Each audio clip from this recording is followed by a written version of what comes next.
लोकतंत्र सुरक्षा पार्टी जिलाध्यक्ष नैब सिंह पटाक माजरा ने कहा कि जजपा भाजपा गठबंधन सरकार किसानों को हल्के में लेने की भूल कर रही है।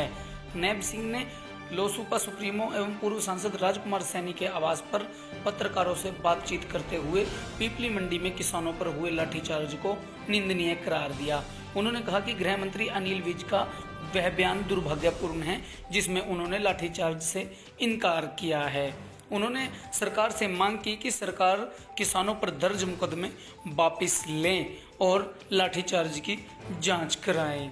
नैब सिंह ने कहा कि अनिल विज जैसे जिम्मेदार पद पर बैठे व्यक्ति को इस प्रकार का बयान नहीं देना चाहिए था। उन्होंने विज की स्टेटमेंट को दुर्भाग्यपूर्ण करार दिया।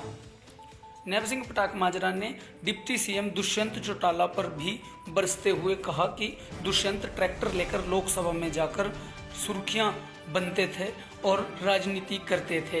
उन्होंने कहा कि दुष्यंत चौटाला की चुप्पी दुर्भाग्यपूर्ण है, दुष्यंत को इस मामले पर जवाब देना होगा। उन्होंने कहा कि दुष्यंत चौटाला किसानों से माफी मांगे, उनके शासनकाल में किसानों पर पड़ी एक एक लाठी का हिसाब लिया जाएगा और किसान पर पड़ी हर लाठी सरकार के ताबूत की कील साबित होगी।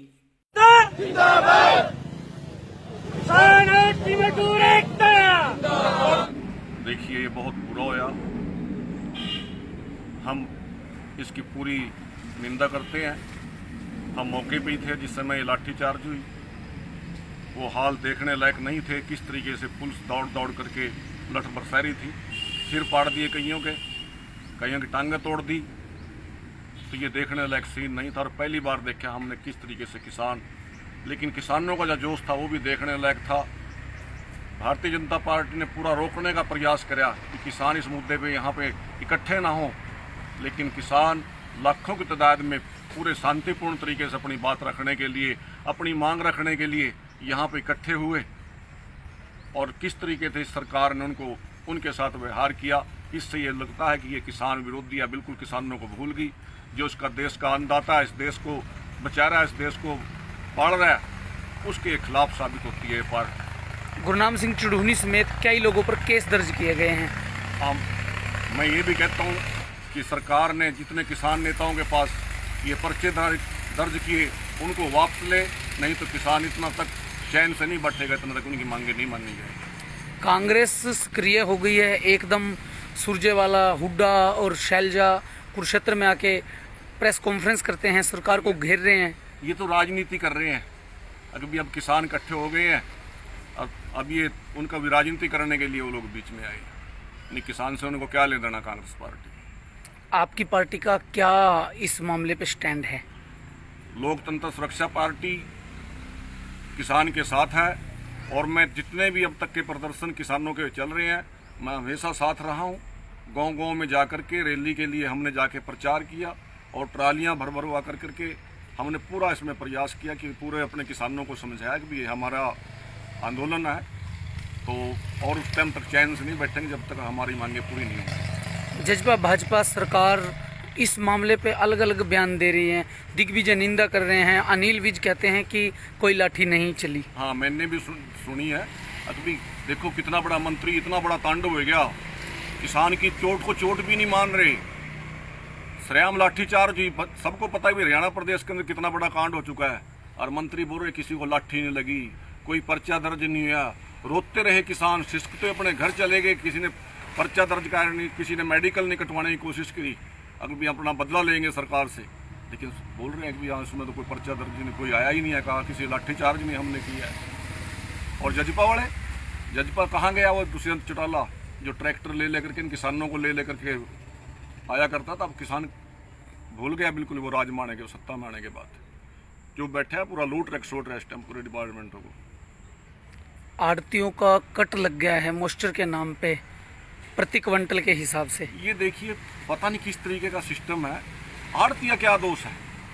मौसम से फसल खराब होगी, सरकार ने खरीदना है और वो आड़ती से कट मार लेती है। किसान अपना बेच करके चला गया और आड़ती से उसके पैसे काट लिए गए। फसल कभी भी ऐसा तो बहुत बार होता है कि मौसम की मार में फसल खराब हो जाती है। लॉस्टर लॉस का तो एक बार नहीं, पहले ही बहुत बार हुआ, लेकिन पहली बार ही सरकार ने काटा है। बिल्कुल किसान विरोधी सरकार है, क्या मांग है? बिल्कुल खिलाफ है। मांग क्या है? तो मांग यही है कि जो अध्यादेश सरकार लेकर के आई है ये किसान विरोधी है। एमएसपी रहना चाहिए, एमएसपी के बगैर कोई फसल नहीं बिक सकती। हमारी 3 ही फसलें ऐसी हैं जो 4 जो एमएसपी पे हैं और उन्हीं के रेट टिकाऊ हैं। भविष्य की क्या रणनीति है? मैं बताना चाहता हूँ, पहले धान की फसल, गेहूं की फसल और ये जो बाजरा और एक किसान का गन्ना, ये 3 फसलों के एमएसपी हैं। जिन फसलों का एमएसपी नहीं है वो फसलों का बुरा हाल होता है मंडी के अंदर। पिछली बार मक्की की दुर्गति हुई।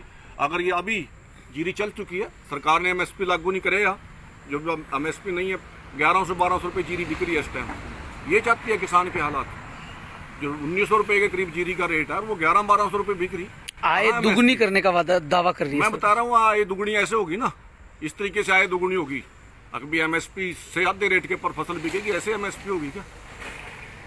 किस तरीके से लूट खसोट हो रही है? भविष्य की क्या रणनीति है? किस तरीके से आप इन मुद्दों को उठाएंगे? हम भविष्य की है कि हम किसान की जितनी भी फसलें हैं उन सब के लिए एमएसपी की मांग करते हैं। सभी फसलें, अगर किसान की हमदर्दी ये पार्टी है तो जितनी हम सब्जी की फसल है, चाहे आलू है, चाहे टमाटर है, चाहे प्याज है, चाहे गोभी है, सभी का एमएसपी लागू किया जाए और एमएसपी पर सरकार उसको खरीदने का काम करे, अपनी नीति बनाए। जितनी अपनी हमारी चाहे जीरी है, चाहे धान है, चाहे मक्की है, सभी एमएसपी का एमएसपी खत्म ना हो। अगर ये कहती है कि भी हम कॉन्ट्रैक्ट फार्मिंग पे काम करवाएंगे, कॉन्ट्रैक्ट फार्मिंग तो पहले भी चल रही है। कॉन्ट्रैक्ट फार्मिंग पर हमारे बहुत सी कंपनी आती हैं, किसानों के साथ आलू का कॉन्ट्रैक्ट कर लेती हैं, लेकिन अगर जब मार्केट में मंदा आ जाता है वो छोड़ के भाग जाती हैं। अगर मंडी मार्केट में तेज हो जाता है तो हमारा धक्के से उठा लेती हैं। और कुछ लोग कंपनियां ऐसी हैं जो पैसे ही नहीं दिए, जिन्होंने टमाटर की भी फार्मिंग करती हैं, पैसे ही नहीं देते, कंपनियां ले लेके पैसे बांटती है। ऐसे किसानों के पैसे मरवाएगी ये पार्टी, तो ये तो बड़ी समस्या हो जाएगी। एक से एक किसान के खिलाफ मुद्दा है। 6 साल में अभी गन्ने का रेट नहीं सरकार ने बढ़ाया, 2-2, 3-3 रुपये बढ़ाती है, लेबर बढ़ के 6 साल में दुगुनी होगी, सारी चीज़ के रेट दुगुने होंगे बढ़ के। आज गन्ना उसी रेट पे लिए खड़े। अपने समय में क्या दिया इसने?